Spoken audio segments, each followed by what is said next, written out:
Welcome everybody to a Friday Fireside Chat. A couple of reminders that we are recording this, so don't say anything that you don't want your mother or the New York Times to find out about. And these replays will be available on YouTube in 4 or 5 days, something like that. We do take questions in the chat. We'll get to them if we have time, and if we don't, we'll follow up with you after the session. So welcome everyone. So my guest this week is Zachary Karabell. He's a prolific author. His new book is called Inside Money, Brown Brothers Harriman, and the American Way of Power. It's pretty comprehensive, as you can gather. But he's had a bunch of other books. I think this is book number 12 or something. One of your earlier ones I got was Leading Indicators, how the numbers that we use for economics are no longer fit for purpose. And we maybe want to get into that a little bit at some point too. So you're also a fellow at the Foundation for Research on Equal Opportunity, part of the Progress Network at the New America Foundation, and as I mentioned, prolific author, writer. I don't know how you have time to do all that stuff, but so anyway, welcome. Thanks, Rita.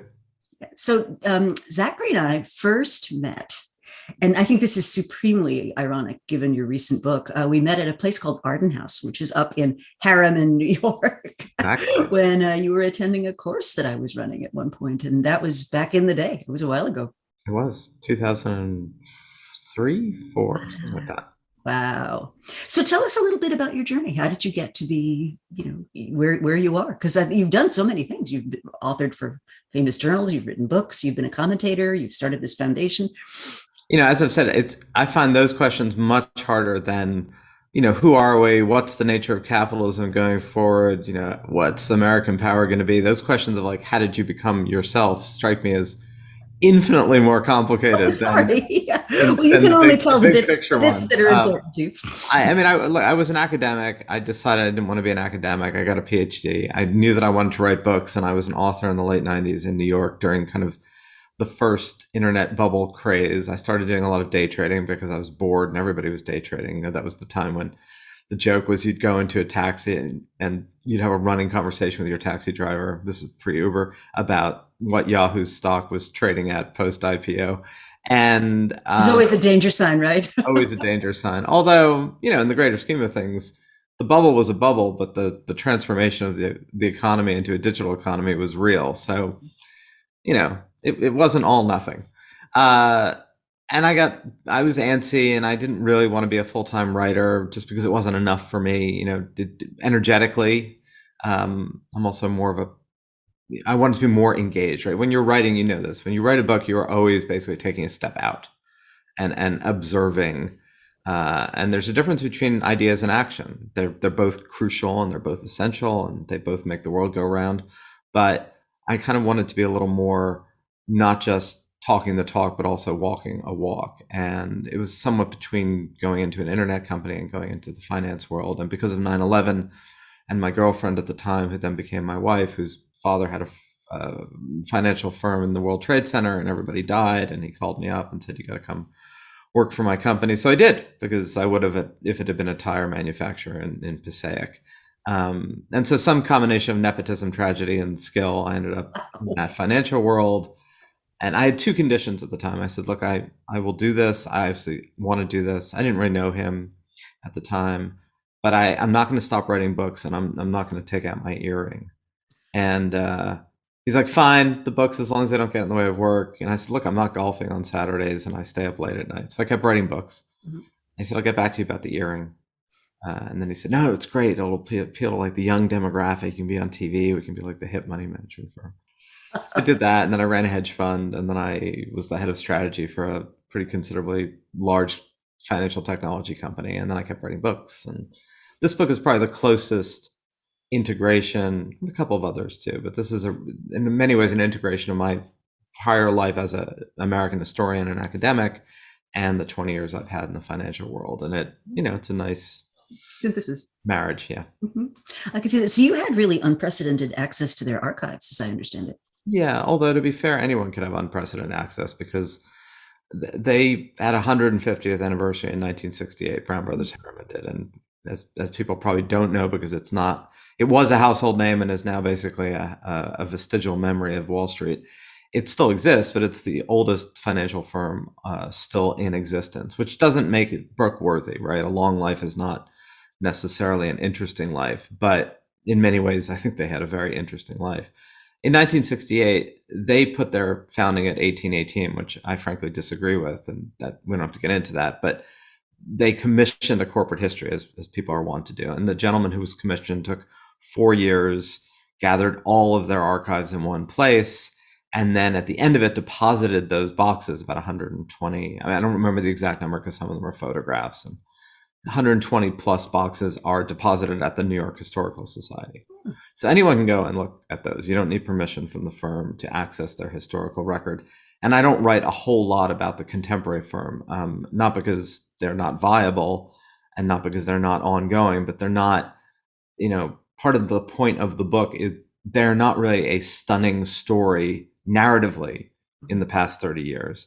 And in many ways, that's a really good thing. Like part of my point about the book is, you want a whole bunch of firms doing good work, honorable work for reasonable prices, making money that aren't in the headlines. That like you want that as part of a system, and you want to know that that's part of a system, even if it's not something you're writing about in headlines.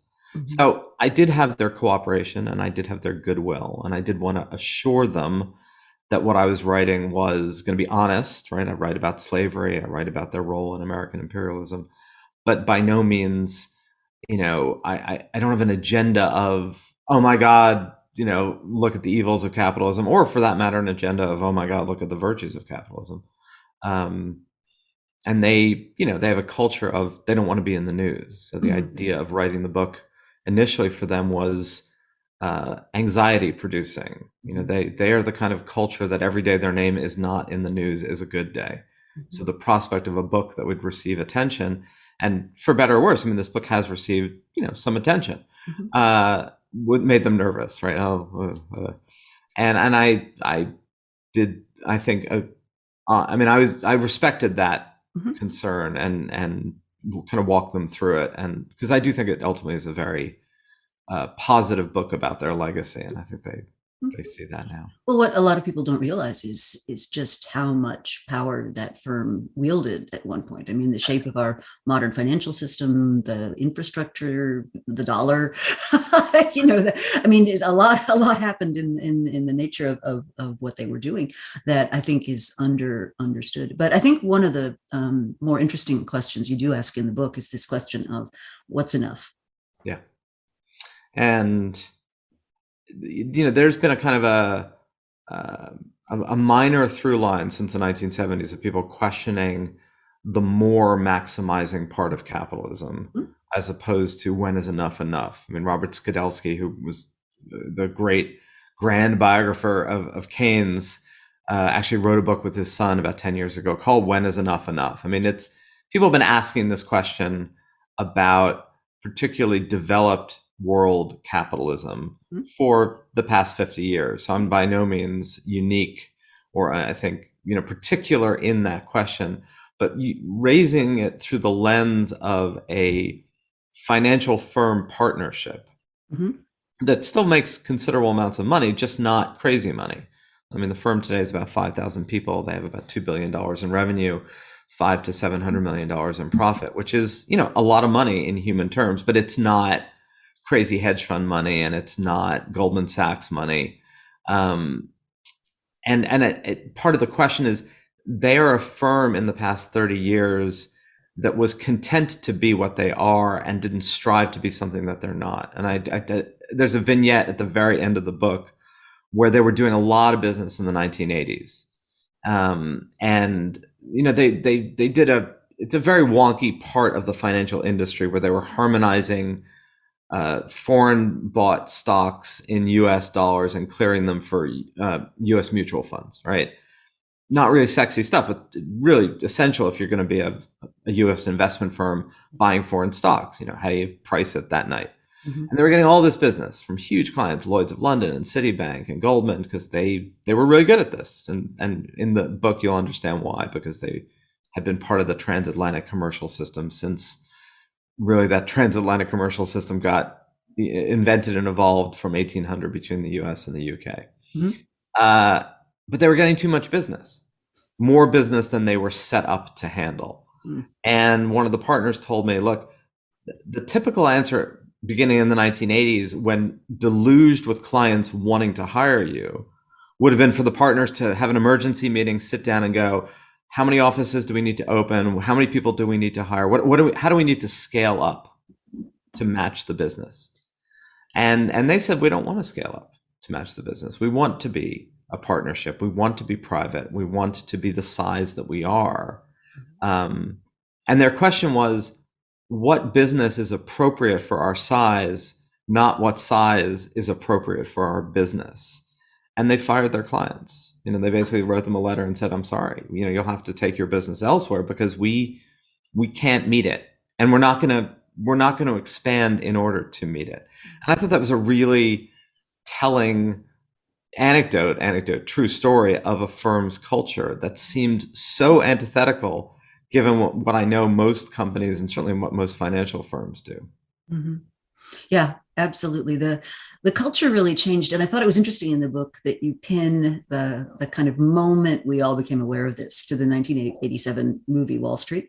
Yeah. And I remember I was in New York, in the 80s. And it was almost like you had this turning point of everything kind of changed. And, when I began teaching at Columbia in the 90s, and by then, there was this well-worn rut between Columbia and Wall Street. And that's what our students wanted to do. That's what caused the massive expansion of the MBA program in the 1980s. Everybody, get an MBA and get rich was kind of the model. But I think this underlying assumption that there's no such thing as enough is really, really interesting. It was John Bogle, who he has a story in the book, which is called Enough. And he recounts being invited to some fancy hedge fund manager's place in the Hamptons. And his companion said, how do you feel knowing that, you won't make in a year what this guy made yesterday? And Bogle's response was fascinating. He said, well, I have something he'll never have. And then his partner said, what's that? And he said, enough. Right. That's such an interesting mindset, though, because we and I go to these CEO things, right? And even at that level, even when like every minute you're making $1 million or whatever, the ones lower on the pecking order are jealous of the ones higher on the pecking order's corporate jet. And it's all a question of, let's keeping score, I guess. And this has been going on for a while. So there's a story in the book about E.H. Harriman. So Edward Harriman, who, as you mentioned, his estate, Arden, on the Hudson was one of the largest private estates circa 1900. And the part that still exists and the Columbia for a while used as their executive education and offsite is a tiny portion of the actual estate. So he goes on a big expedition to Alaska because he's sort of a naturalist and that's his thing. And Harriman was one of the grand railroad barons of the end of the 19th, early 20th century, and for a brief period of time controlled, along with J.P. Morgan and James Hill, the Northern Securities Company, which was Cassidy and the Sundance Kid. Remember that? Cassidy and the Sundance Kid. I work for Mr. E.H. Harriman, Peacock. I'm forgetting the name of the guy in it, So the Brown Brothers Harriman, the Harriman part comes from the railroad empire of E.H. Harriman and his son, Averell Harriman. And they go on an expedition to Alaska, and he brings along John Muir because he can pay for the grandest, most famous naturalist of his day. And they would have these campfire debates, somewhat structured. And at that time, the Gospel of Wealth, which had been Andrew Carnegie's sort of later in life questioning of what's it all about, right? What's the money for? It was the beginning, really the progenitor of the giving pledge that Warren Buffett and Bill Gates, they should give away your money or at least portions of it in your lifetime, which of course Mackenzie Bezos is trying to actually live up to, and Lorraine Powell Jobs and a whole series of others. So this was kind of part of the patois 100 years ago in that first creation of absurd or massive wealth on the very, very top of the income spectrum. And at one point, John Muir says to E.H. Harriman, like what you just said, that Bogle said, I am richer than you, sir. And Harriman's like, what do you mean? And Muir says, I have enough. I'm content with what I have in the natural world. And you are always striving for more. And there is never more that's enough. And Harriman took umbrage to this and said, no, that's not true. And I'm not interested in money for money's sake. I'm interested in money for the effect that it can have on the human and the natural world, because they had this idea of like money could actually allow you to conserve nature. So it was a more complicated mix. But these, these debates within not just American, but a lot of other societies have been percolating, and they kind of, they wax and they wane, right? Mm-hmm. And we're in a waxing moment in 2020 about these things. I just think it's fascinating that we're not in a unique moment. Mm-mm. We're in the next turn of this particular wheel. And finally, and I don't want to keep rambling, the fascinating thing about the 1987 film Wall Street is Oliver Stone, who writes it and directs it. Gordon Gekko, the character played by Michael Douglas, who's some composite of Ivan Bosky and Michael Milken and a kind of sensibility, was supposed to be the villain. Right. And even though he's played with immense seductive charm by Douglas, what's fascinating is that by your class in the 90s, he's the hero. Oh, totally. Which was not the intended lesson in the movie. And it's very similar to the Wolf of Wall Street film with Leonardo DiCaprio that came out a bunch of years ago, where, at the end, you're kind of rooting for him. You're not rooting for the FBI agent, right? Right. Yeah, it's fascinating how we get swept up by the stories. So I'm sure you are familiar with the work of Carlota Perez? Yeah. Yeah. So one of her arguments, which I'm kind of turning over in my mind, is that these capitalist manias, the bubbles, the excessive financialization, actually serve a purpose, which is that they suck productive capital into building the infrastructure on which the next wave of change, productivity, enhancement, and potentially a golden age can be built. And I think that's a very interesting argument. Yeah. And I think part of the oscillation, particularly in American society, is that we're not good with shades of gray. We're very good with black and white. It's great, it's evil. And the story of JP Morgan, which I do a little bit in the book, but other people have written about a lot more, is like the perfect iteration of that. JP Morgan is the hero of the financial system in 1907 when he bails out the banks, and he is the villain of the financial system when he's hauled in front of Arsène Pujol's committee in 1913 to be kind of the villainous exhibit A of the money trust, the cabal that's controlling society and robbing the American heartland of its birthright to enrich and line the pockets of East Coast elites. And in a 6-year period, right, he goes from God to devil. And we do this repeatedly in our society without kind of stopping in between and realizing that, both are true. My point about Brown Brothers, by the way, in the book is they were selfish and self-serving and selfless, right? They understood that private gain and public good can't endlessly be detached, and you can't endlessly enrich yourself and beggar the commons. And that was part of their culture from the 1820s, and I think a virtuous one, even with all the vices of elitism and anti-Semitism and slavery. And I don't whitewash that. Mm-hmm. The idea that financial accumulation at a particular period of time, while it creates huge imbalances, also sets the stage for certain things, is I think both true and fascinating, right? The railroad boom in the 1870s, 80s, and 90s, almost everybody who invested in the railroads initially lost their money. The people who made the money were the people who bought the bonds at pennies after the people who invested in the first wave of railroad construction went bankrupt. Mm-hmm. Very similar to what happens in the 1890s, right? The WorldComs of the world, and it was much more about WorldCom than it was about Yahoo. Meaning it was the internet bubble was a small portion of the telecom bubble. Mm-hmm. And most of the people who invested in those pipes lost their money. There was way too much capital investment in the short term, given the return short term.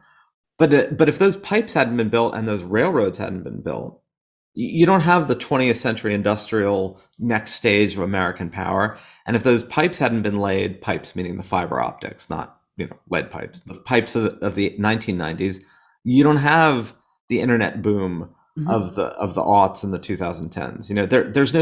There's no Apple's iPhone without the overinvestment in fiber in the 1990s. And that doesn't mean we should lionize overinvestment, a few people getting shamelessly rich on the misery of others, but nor should we demonize it, I think, to the degree that we do. Well, one of the things Carlotta's work just makes me think about is the utility of some of that behavior. That, it's not, as you said, it's not black and white. It's these investments actually built that infrastructure. And I was working with a bunch of telecom firms right around that time, and it was one of those situations. If you were a leader in one of those firms when they were doing, say, the UMTS bidding licenses, if you were a leader in one of those firms, you were really between a rock and a hard place, because you knew in your heart of heart that this was probably going to be a money losing investment. And yet, if you didn't make the investment, your investing community would be saying, well, you're not betting on the future. You have no vision for growth. What are you doing? And so you were kind of in a damned if you do, damned if you don't situation as an incumbent company. And then there was the fascinating side story. I don't know if you followed it, about this. It was a little telecom company that kept like jumping in, bidding. The price would get up a little bit, then like Deutsche Telekom or somebody would come in after them. They'd leave. They'd sort of see how things were going. Then they'd jump in again. And then it was like a ratchet effect on the price of those licenses. You could almost see it happening like over the time. Right. They were getting the bid up, Yep. taking it, buying and then selling when they manipulated the bid up. I mean, it was a form of market manipulation, although not one that was easily regulatorily caught. Well, right. I mean, who institutions take a while to catch up with what's going on.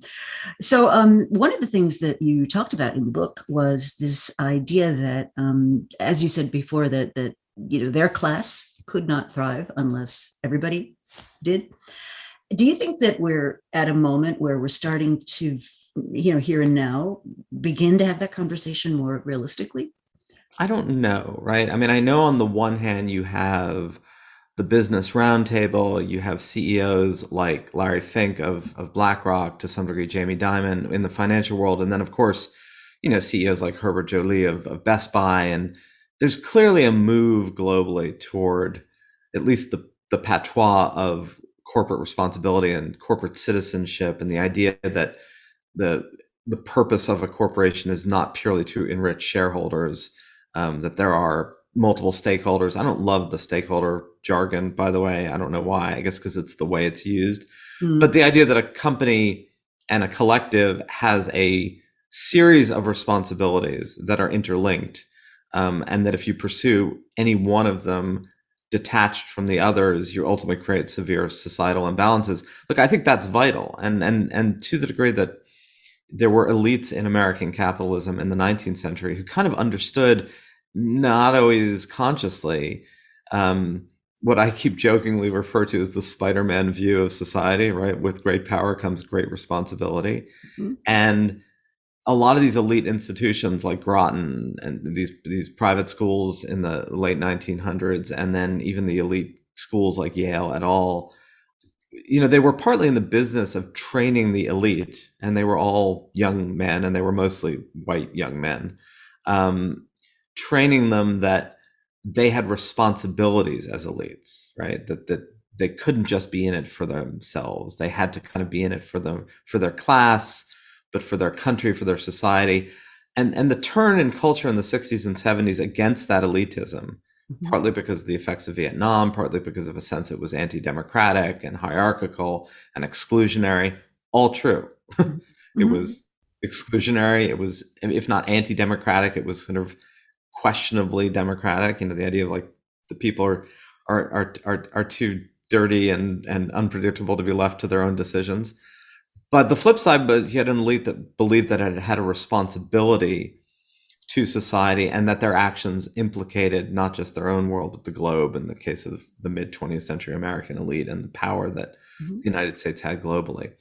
And I think there's something to be learned from that, not returned to, right? Because you don't want to return to, like, you and I would have had no seat at those tables. Yeah. And I don't think we want that world, right? If you weren't born the right gender, the right class, the right religion, the right place, thank you very much. You stay in your lane. We'll lead the world. Mm-hmm. But the responsibility factor, I'm highly critical of tech elites writ large right now. Mm-hmm. And for every generalization, there's, I'm sure, lots of legitimate exceptions, and you could point out people. But, to the degree that the tech elite in the past 10 years have gotten vastly rich, and the companies have become incredibly powerful, mm-hmm. without seeming to understand that there's a social contract there. There's a degree to which if you shape the world you're in, you have a responsibility to actually engage that world and confront the implications, even if unintended, of your business models, of your practices. And I think like the WASP elite that Brown Brothers represented, had that. That's why they went into government. It wasn't really for power per se. They had the power. It was genuinely for public service, which again was self-serving, but of service. All of the, and I wish that like tech elites in Silicon Valley was much more of that mindset insofar as it recognized, hey, we should be engaging public discussions about privacy, about who gets to use whose data and for what profit, about control versus openness, about information and both wants to be free and people want to charge for it. Like that should be a conversation with government, with the public, with its constituents, all of it. And I don't see that. Yeah, no. And I mean, in my most recent book, I spend a chapter on Facebook and its business model, and basically make the argument that if people had any clue what Facebook was gathering about them and to what purpose they would put it, there would be a revolution. But I think another really interesting phenomenon, and I'd like to come back to this conversation about the balance, but another interesting phenomenon to me is that institutions always take 25 years to catch up with reality on the ground, right? Yeah. So by the time we kind of figure out where we stand on privacy, appropriate use of third-party data, how much I can collect about you, like, is it legitimate to do this at all? By the time we figure that out, the reality will already have changed a couple of times. Right. We pass regulatory frameworks that it's the equivalent of fighting the last war. Yeah. Right? We're in a constant state of like a Maginot Line. We're always trying to protect against the abuses of the past, and by the time that we do at a government or regulatory level, the abuses of the present and the future have already made manifest. Well, there was I think one of the co-founders of what's the company, 37C Basecamp, who made an observation. He said, "Look, if you want to fix the data problem, just make it illegal to capture this data and to preserve it." It's simple enough, although it seems sort of inconceivable. But quite seriously, there's a lot of discussion that this thing is just spun out of control, and we have no way of getting the genie back in the box. On the one hand, on the other hand, there's serious social harm being done, and we're not somehow having that conversation. Or pay people for their data. I mean, I think that micropayment idea that Jaron Lanier talked about years ago, even though it wouldn't amount to much in terms of actual payment, like my data, your data is close to worthless. Yep. No, it's that it's only worth something in aggregate, but it's worth something. And even the payment of it in a de minimis level, I mean, this is a whole other conversation, I think could change the social contract. Even if it's not a material change to any one of us, if you got a check for $8 a month, but it would change. But it would be a high level signaler of our data is actually being used for someone else's profit, and we deserve a share, maybe a very small share. I'm philosophically very much aligned around that. So you said earlier that you didn't think that you were still on the fence as to whether these conversations were going to be more real. And I'm reminded of, I guess, at the end of World War II, several threads that kind of come together. So the first thing that I'm fascinated by, and in the book you talk about it as well, is how FDR managed to keep the ruling class in charge, even as they vilified him for passing some of this really pretty dramatic social legislation. But, it was a way of keeping the reins of power in the hands of those who had already had it. But then after the end of the war, a bunch of business leaders got together. I think it was called the Council for Economic Development. And they said, our primary job right now is to create jobs, because we have literally tens of millions of people who've been trained to kill people back in the country without anything to do, right? And then this group of corporate leaders basically agreed that they would make less in profits, try to create a middle class, try to really encourage job creation. And I'm not sure that conversation is one that we're having at the moment. No, and that, I think, once you've detached the elite and their money and their privilege from the common good. It's, it's hard to put that genie back in the bottle too. Although I do think we are endlessly in the process of remaking our culture, or making the culture of the future, right? The future is an unwritten book or an unwoven tapestry, and we are all in our ways part of the weaving of that. And I don't think any of it is a given going forward, right? None of the structures we have are like laws of nature structures. They're just human systems that we've created at a moment in time for a purpose that can evolve and change, right? And I know that can sound hopelessly idealistic in a cynical world, but I believe it, and I'm going to keep saying it. And occasionally I have platforms to do so. So, I do think we can evolve and change. We are capable of doing so. We have done so in the past. You're right that conversation isn't existing, and I think it's not existing because too many of our people of privilege and institutions of privilege have talked themselves into a belief that there was a hilarious line that Tom Lehrer had about Werner von Braun, who was the Nazi missile scientist who came over and helped develop the U.S. missile program, and he joked, "Wenn they go up, I don't care where they go down. That's not my department," says Werner von Braun. The idea of, hey, whatever the social imbalances of my profit and my success individually or corporately, I'm not responsible for infrastructure and roads, and that's a Milton Friedman kind of narrow definition of what a company is about.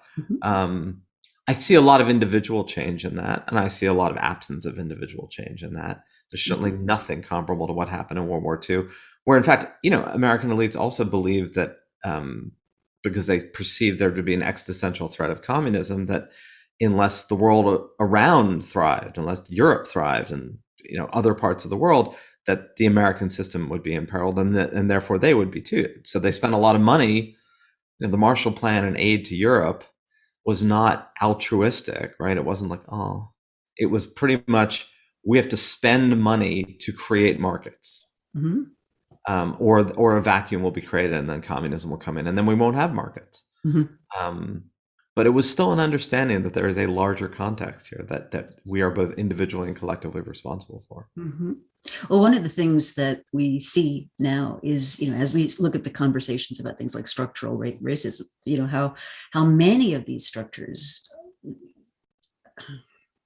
if you're not subject to them, you don't actually realize how pervasive they are. And that's something I've been thinking about quite a bit, which is, if you start here and I start there, it's going to be pretty hard for me to catch up, right?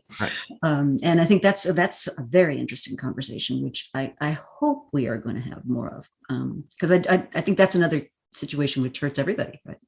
Yeah, and look, I've been very clear. I've just written a long book that is unabashedly a history of rich white men in America, all of which are deeply exclusionary categories from a high place of privilege. What I do think is important about that group of privileged people is, they were born on third base. Obviously not the founder, who was an immigrant. Alexander Brown comes from Belfast in 1800. I was fascinated by that. My husband grew up not too far from Belfast. Right, and that was Irish linen was the big big export of Ireland at the time. But subsequent generations, they were born on third base, but they didn't think they'd hit a triple, right? They knew they were born on third base. They were told, you were born on third base, dude, and you have a responsibility because of it. That's a crucial differential. There's always going to be people of privilege, and there's always going to be positions of power. The question is, what do those who are in it do with it? Do they believe, a la Donald Trump, that they were self-made and they have no responsibilities to anyone except themselves, and some notion of, the collective that's highly selective? Or do they believe that, back to that, the great power, great responsibility equation? So one of the things that intrigues me, and this is related to the book, when the financial firms went from being partnerships, right, where as a partnership, a lot of your net worth was tied up in the value of the partnership. And when you retired is when you got your big payout, right? And so your incentives were very much about, I'm not going to take short-term make short-term decisions that are highly likely to blow the place up at some stage, I'm going to be very mindful of the balance between today and tomorrow, I guess is the way I would frame that. And as these financial firms became publicly traded, as the shareholders were willing to pump money into them, and it wasn't the partner's own personal capital that was at risk, it really changed the mindset. And you could feel it happening, right? I mean, when I was growing up, banking was boring. like the A-level people did not go into banking. Like the brightest, best minds at graduate school did not go into banking. It was sort of, you made your margin and you got a little bit above what the regulators would allow, but it wasn't seen as this super sexy Wall Street kind of place where, you could do all this financial engineering and come out on top. And then, we continue to have these crashes. So the crash of 87 was a big one. Then we had one, a few years ago, 2008. And I just wonder, is there some way we can get people thinking more about what are the ways we need to build resilience into the system, that kind of push them to think more about what could be the downsides down the road? Look, I think part of it is, we do have to confront the structural limitations of publicly traded entities of scale. And part of those are the way in which that has evolved in the past 30 to 40 years means that gains are likely private and risks are put on the public balance sheet, whether that's public shareholders or actually the government itself. Mm-hmm. And obviously 2008, 2009 with companies like AIG in particular showed that, the ultimate risk falls on the government balance sheet because if you're systemically too big to fail. That is a problem of the structure, right? A Brown Brothers Harriman and a Brown Brothers partner in 1880, when confronted with a railroad investment, was aware of every dollar they put into that was a dollar that they could personally lose. Mm-hmm. You put up $1 million, you might personally lose $1 million because mm-hmm. you're a partnership. It's your money. Exactly. And even if you create a consortium, and all these were consortiums, right? So nobody was fully exposed to anything. Even so is your money. In today's world, I'll just use Tim Cook as an example, not as a negative person, just as an example. Apple could do a big deal. They could buy a supply chain company because they don't want to keep outsourcing it. Tim Cook could potentially make $10 million personally on that deal. Mm-hmm. There's no deal that Tim Cook is going to lose $10 million personally. I mean, mm-hmm. unless it's a catastrophically bad deal and Apple stock, craters by X%. That 10 million loss is going to be disseminated amongst shareholders and bondholders and banks and Apple and stock, all of it. Same is true of a private equity fund today, mm-hmm. right? Apollo Management's never going to have the people who run it are not going to personally lose the money that they personally stand to gain. They're not even a public company, but they, institutional investing and lots of people that they are investing other people's money, right? Mm-hmm. So what do you do about an incentive structure that allows that? How do you change that, right? And I'm not hugely in favor of a punitive regulatory framework because I don't think punitive regulatory frameworks change culture. They may change incentives, but they don't change culture. And usually if you haven't changed the culture, the negative regulatory incentives lead to kind of even more perverse culture that tries to either avoid Sarbanes-Oxley. Right. So, wealth of good intentions, lots of unintended consequences. So, I have to confess that other than trying to do my part of putting out a series of messages that people may hear that they may inculcate within their own organizations, I don't have the perfect silver bullet answer to these incentive structures. Mm-hmm. Mm-hmm. Well, capitalism doesn't, as a general rule. I was talking to Rebecca Henderson. You may know her book, Reimagining Capitalism in a World on Fire. It's a terrific book. If you haven't read it, No, funny enough, I just bought it last week. So. Did you really? Yeah, it's great. It's a great book. And I bought it last week because in a narcissistic sense, it showed up when I was looking at my own book as books you may like. And I'm always interested in what affinity algorithm I end up being a part of. So if you go to Amazon and you look up Inside Money, her book showed up and I'm like, oh, I'd heard about this. And then I clicked it on and then I looked at it and then I got it. Yes. So, I was driven to her book purely through the narcissism of looking at my own book. That's wonderful. I'll be sure to tell her that. She'll be pleased. Anyway, she makes the point that capitalism is fairly bad at independently pricing goods under various scenarios. So when the benefit, as you've just pointed out, excessively accrues to one party and the cost is really diffused, it's really hard for capitalist systems to sort that out. Similarly, if the cost is really, really borne only by a very, very limited group of people, disadvantaged people, or people who are being discriminated against by race or whatever it is, and the broad majority benefit a little or don't really notice. Again, capitalism really struggles with properly pricing those things. And her I guess her thesis is that there are ways we can actually begin to reimagine that, and ways we can bring about social change, by one step at a time, kind of changing cultures. And I think she used as an example the Clean Air Act, that rivals managed to put their rivalries aside for the benefit of something that no one person benefited from, but as a society, we all benefited enormously.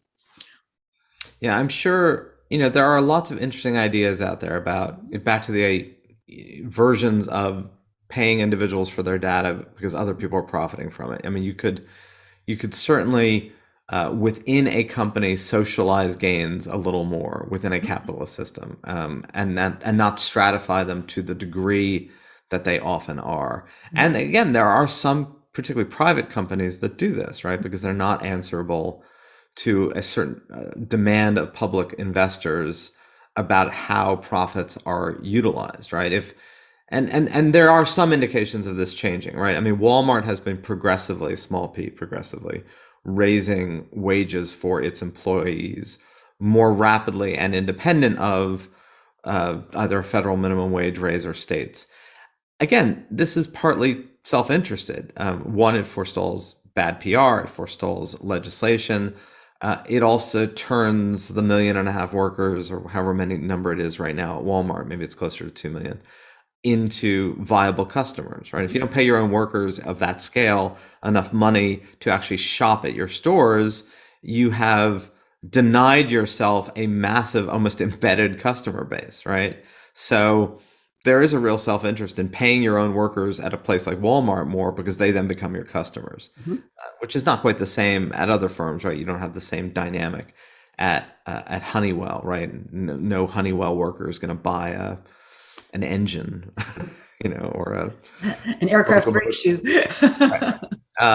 But the idea, it's a similar principle of there's lots of reasons to not do what so many companies do in pooling all the rewards at the top.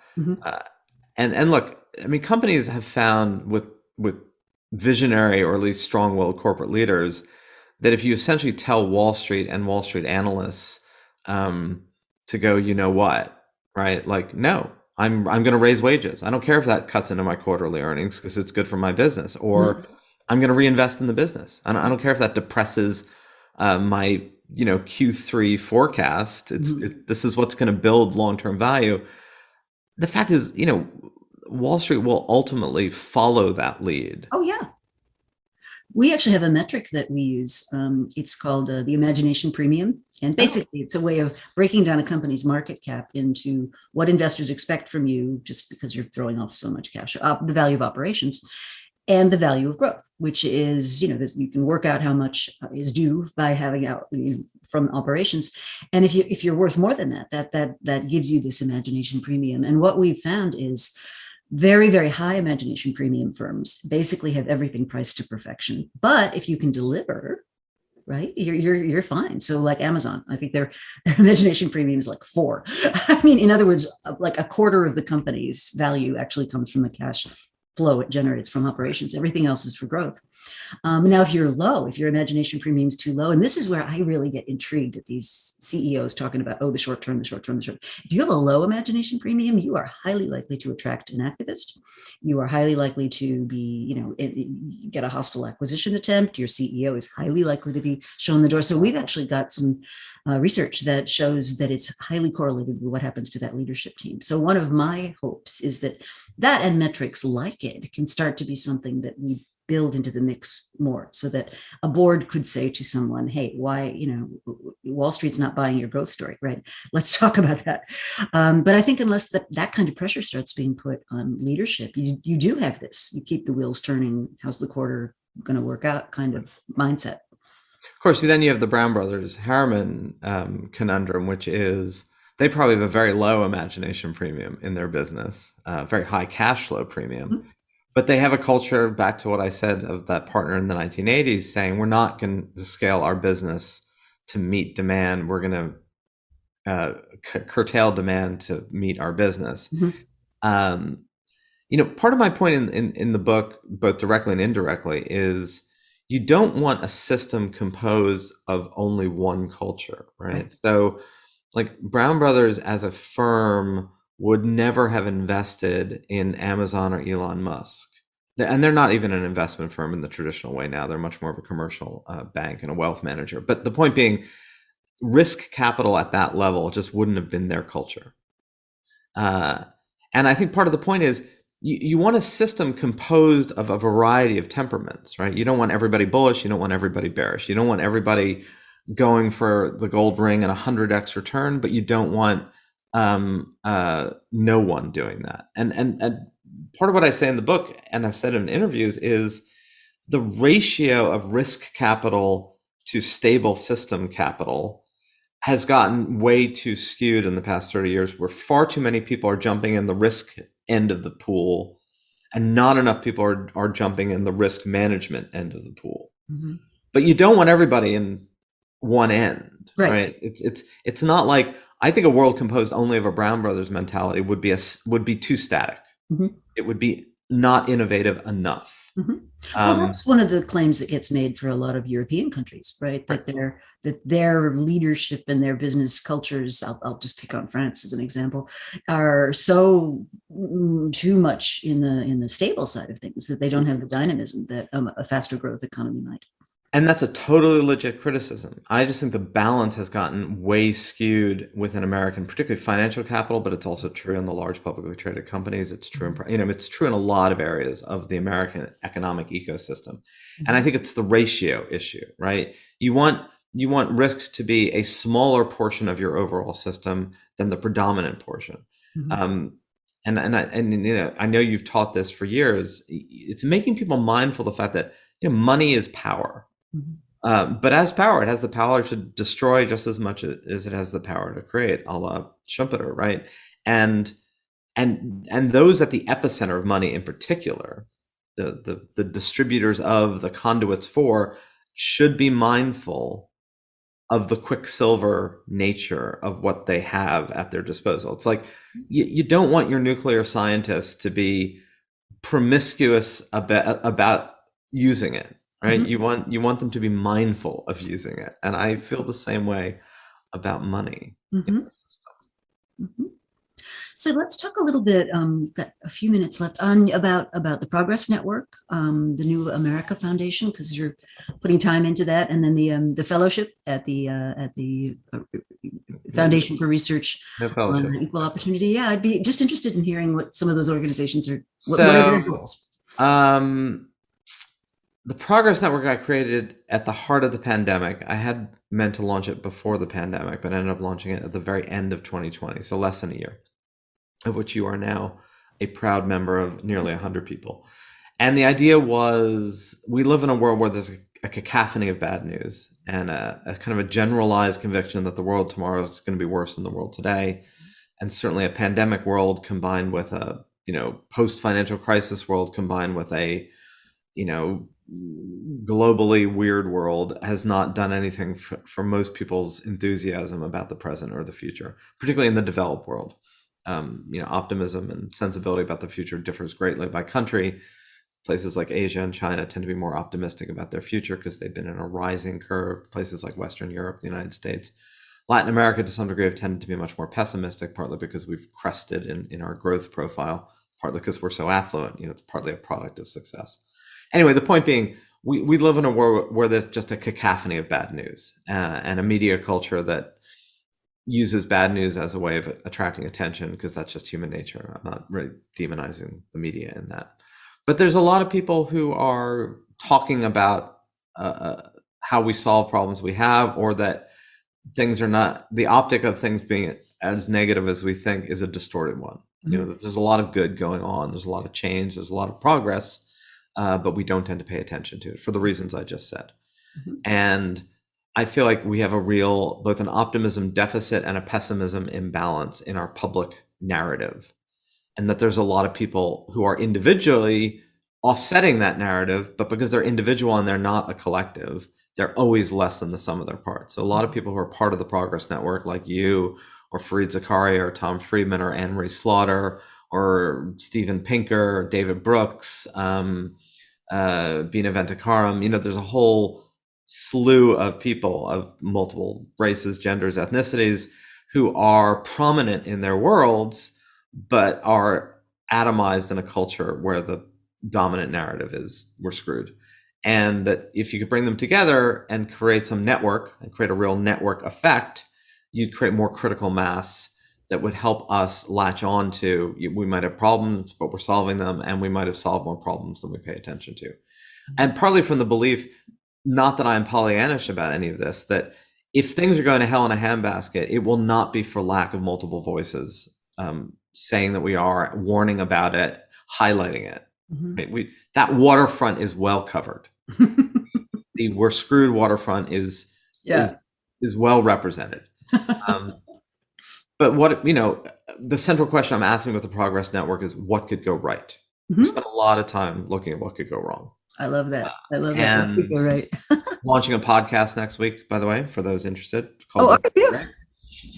First 12 episodes will drop over the next 10 weeks. Fantastic. And that's why I did it. So it's 100 people so far, but it's also a newsletter that sort of highlights interesting but underexamined stories. Not good news. This is not like feel good. Firemen rescued cats and trees. It's what are people doing to solve viable problems? What are those problems? And what is the world going to look like? Mm-hmm. It's a Twitter feed that we highlight stuff daily, and it's members like you trying to be a megaphone. It's a nonprofit. So the point is, this is in service of those voices, and that ideas matter. I said earlier, culture matters. I think ideas matter. I do too. And the idea climate in which we exist is as important as the physical climate and the global, literal climate change climate that we exist.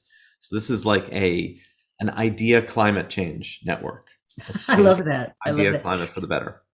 Yeah, and one of my previous guests was David Borenstein, who's also a member of the program. Yeah, great, fantastic. And he's written the Fixes column for a long time in the New York Times, and kind of building on an idea that I don't know if it was their idea, but they certainly popularized it. Chip and Dan Heath, talking about if you want to solve thorny social problems, go find the bright spots. Right. Don't just look at where things are all screwed up. Find out where people have actually come up with solutions, and then see if those can be scaled and replicated. I think it's just marvelous. That's just great. Why, thanks. So what could go right? I love that. That's a great question. And that's what we call the newsletter. It's what we're calling the podcast. It's something I kind of noodled around with for a while. For about 4 years, I wrote a column for Reuters and The Atlantic called The Edgy Optimist. And the point was not to be, oh my God, things are great. The edgy part, meaning striving for some degree of realistic optimism. Yeah, Tim Harford, who does a lot of work trying to make data more digestible for people, made an interesting observation. He said, yesterday, 150,000 people were raised out of poverty. He said, that's very important, but it's not news. Right. Right. And that is, there is no such thing as good news in the sense of the news industry. Because good news doesn't sell. And that's always been true. It was true for yellow journalism and Pulitzer papers in the 1890s, and it's true even more. The irony of the internet being driven by the immediacy of eyeballs is it's actually made that issue substantially worse. Yes, it has. Even as there is a proliferation of channels for ideas, it's never been easier to get your ideas out there into the ether, although it's much harder to actually get attention because there's so much, right? Right. 200 million videos on YouTube. Trying to get someone to watch yours is a challenge. Right.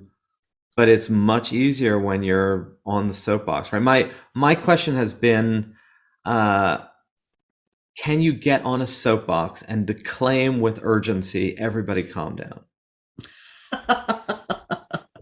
Or are you just going to be like the Kevin Bacon character in Animal House, who does that and they get stampeded? guess we'll learn, right? So where do people go to learn more?